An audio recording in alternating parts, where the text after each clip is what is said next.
we are going to go to our next author. So Carey, all the way from New York. Welcome, Carey. The Zoom screen is all yours. Hi, everyone, and thank you for being here. And Stephanie, thank you for putting together this event and putting together this community of writers, how we can support each other even when we're all very isolated. So I'm Carey Purcell. I'm a journalist and the author of From Aphra Behn to Fun Home, A Cultural History of Feminist Theater. So I'm going to start by reading all of you a quote, and I'd like you to guess what year this was said to someone. Just drop the year in the chat box. This was said to a woman who had just finished studying theater and was hoping to be a director. And she was told, "You may be very talented, in fact, but women can't write or direct in the professional theater. And you should start thinking about children's theater." So just take a guess as to the year or the decade as to when that was said.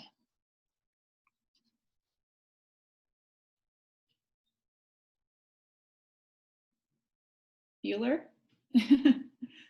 Okay, I see 1944. Let's get one or two more guesses. 2012. Last week. So the year was 1974. Oh, and 1998. Sadly, I don't have a prize to offer for the closest year, but the fact that that was said to Emily Mann, who went on to be the first woman to direct at a major stage in America, and who just 2 years ago wrote a fantastic play about Gloria Steinem, she was told that during the heat of the second wave feminist movement. So if any of you are wondering why I wrote this book, that's one of the reasons. Another fun tidbit is that the first time 2 women won the Tony Award for Best Musical ever was in 2015. And the first Tony Awards were held in 1947.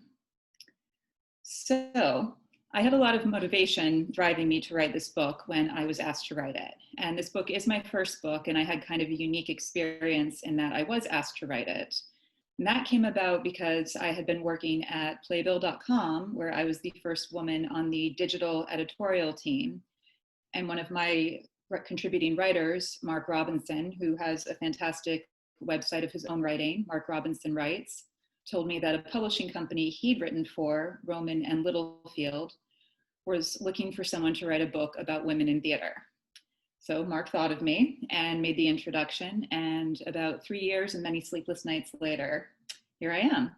So I'm going to tell you a little bit more about why I wrote this book and how I wrote it, and then I would love to take some questions, if anyone has any, about random theater facts that might be asked on Jeopardy at some point. So when I signed the contract to write this book, my first question wasn't, how am I going to get this done? It was, how am I going to fit everything into 80,000 words? I did, after a lot of cuts, especially the night before my final manuscript was due. And my book is not only a book about theater, but it's a book about the world that takes place around theater and how that world and the societal, political, and economic circumstances have shaped the creation and reception and success of theater by women. So I've been writing about feminism for years and theater for years before that. I saw my first Broadway show at 7 and there was no going back. And then I went to Emerson College, where there was an abundance of performances every night. And also my dorm was smack in the middle of the theater district in Boston. And when my family dropped me off to go to college and they saw the 3 different theaters within 1 block of my dorm, I was told, oh no, you're going to be broke in a week. I didn't go broke though, because I figured out how to get free tickets, and that was to write about those shows for the campus newspaper. And then the inevitable move to New York took place, and I began freelancing and blogging, and then was hired for a full-time writing job at Playbill.com, and had some of my most exciting career moments and greatest memories, whether it was talking about feminism with Elizabeth Moss from Mad Men, or talking about the politics of dating with the brilliant playwright and actress Zoe Kazan, discussing fashion with a very foul-mouthed Helen Mirren, Or in the most humorous and humbling moment of my career, beatboxing for Hamilton creator Lin-Manuel Miranda while he freestyle rapped. It did get caught on camera, but I'm not going to tell you where. So my love for theater grew, but like any relationship, the more I grew to love it, the more I also noticed some things that got on my nerves a little bit. And one of those things was the staggering lack of diversity that exists within mainstream theater. If you flip through a playbill, you're going to see a lot of male names, but you're not going to see a lot of female names. And if you read reviews, it's worth noting the name of the reviewer and some of the comments that sometimes make it to print with those reviews. Some of those comments are very sexist. And stories by women and about women or female identifying people are often dismissed as not being relevant or interesting, or that they're not going to sell enough tickets. But it has been studied and statistically proven repeatedly that plays by women outperform plays by men. And the lack of equality in the standards that define success of a play is also staggering. There was one season where a play by a noted male playwright was getting a lot of buzz for being a troubled production. Its opening was pushed back and the critical reviews were not positive. The play was dismissed as a disaster or a flop, a word that I don't really like to use describing theater, but kind of mainstream jargon. And that playwright had a brand new show the following season. If the same circumstances had happened to a play by women, I'm not a betting woman, but I can guarantee you she wouldn't have had another play the next season. And I've said that being a theater lover and a feminist is an exercise in privilege, gratitude, and frustration. For me, the reimagining of Carey the musical wasn't just a new production of an infamous Broadway show from the 80s. It was a commentary on female sexuality, reproductive justice, and at the time, the infamous photograph of the all-male birth control panel in Washington, D.C. And The Glass Menagerie was much more than just a heartbreaking look at a man's painful family history. It was a brutal look at the economic restrictions of the time and how they imprisoned women. And the 2015 revival of Wendy Wasserstein's The Heidi Chronicles, which was the first feminist play to make it to Broadway and the first play written by a woman to win the Tony Award for Best Play, wasn't just a revival, it was the event of the season. And I remember a friend and frequent plus one of mine at the theater telling me that he was excited about seeing the show, but he was more excited about watching me watch the show. So my time at Playbill earned me the title Staff Feminist, along with features editor. And I focus most of my writing on female artists and issues within the industry. It's pretty common knowledge that very few plays by women make it to Broadway, but rather than accept that as the norm, I wanted to know why. And the issues of representation went far beyond who or what was appearing on stage. It was also including the work, how the work got there. And one of those reasons was childcare or lack thereof, something that has happily changed significantly since I first explored this topic. But at the time, 5 years ago, I spent 4 months researching and reporting on it and published, I think, the longest article ever published on playbill.com. So writing this book seemed like a natural next step in my career. Natural, yes, but easy, no. I never thought writing it would be easy, and I was right. I joked that I should have started paying rent at the New York Library for Performing Arts, and I wonder how many tourist photos of the Rose Room Library on 42nd Street include me photobombing them in the background looking annoyed, so I can go get whatever script or book from the 17th century I need to put on gloves and a mask and turn the pages with tongs to find my primary source for my book's annotations. And I would say one of the more difficult parts of writing this book was self-control, because the more I researched, the more I wanted to research, and I would find myself spending hours finding the exact date or quote or citation for something that in the end didn't even make it into the final product.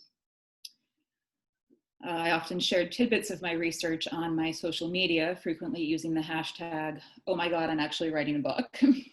And it was the sometimes supportive and sometimes outraged at the sexist content I was sharing responses from my friends in the theater community that got me through some of those late nights. And along with these deep dives into research, writing this book also forced me to do some serious personal reflection, because this is a nonfiction book and it's being taught in classes right now, and I would love it if it were taught in more classes, but it's also very personal and a labor of love. And I've always considered myself a feminist, but writing this book forced me to examine what that actually meant. I've gone to rallies, I've written articles, I've voted, I've donated, and I've been the only woman at the table at many all-male office meetings and engaged in some pretty frustrating conversations with people while trying to explain that women gaining rights doesn't necessarily mean that men are going to lose theirs. But writing a book is very different than writing an article. And I had to think about how my feminism would translate into 85,000 words, because I did get a few more words from my editor instead of the 1,200 that was usually the word limit for an article that I wrote. And I had to think about how I could honor the work that all of these artists created that I was writing about while offering my own admittedly privileged perspective. So I did even more research. I dug into statistics about employment, about local elections. I spoke with many, many different people who had different backgrounds and experiences, and many of them were quoted in my book. People were very generous with their time and gave me interviews that I hope broaden the perspective of the book beyond a straight white cis female writer. And I hope this book communicates all of that devotion and passion, and also that feminism isn't just about gender and gender identity. It's about racism, it's about sexual identity, it's about economic privilege, and so many more things. This book isn't just about the people who created this work or performed it or wrote about it. It's about the systems in place that have been established as the norms, and how and why those systems have needed to change and still need to change. So to wrap this up, and trust me, I could go on for longer, I'll say that promoting this book right now is a very bittersweet thing to do, because theater has been shut down for almost 9 months, and it's going to be shut down for a lot longer. And a lot of brilliant, brilliant people are out of work, because Broadway's not going to reopen until mid to late 2021. And during this time, there have been some amazing activists doing a lot of work on the theater industry and how some of these changes need to take place with regards to diversity, representation, and countless, countless other things. My book's only one of many written works that demonstrate this lack of diversity and the need to change it, which extends, like I said, far, far beyond gender. So I think it's crucial that when theater does reopen, it's a different and better kind of theater that really reflects the whole world on stage, not the world just to the people who can afford to buy Broadway tickets, and behind the scenes, a world that is not a world of wealthy white male patrons and artistic boards. So I hope that you buy my book, I hope you read it, and I hope that it inspires reflection on the artistic world that I love deeply, but that I hope this book inspires a little bit of change in. And I would love to answer any questions anyone has. Thank you, Carey. We have about 1 minute left. I didn't want to stop you because it was so great. So if anyone has a burning question, we can take one question.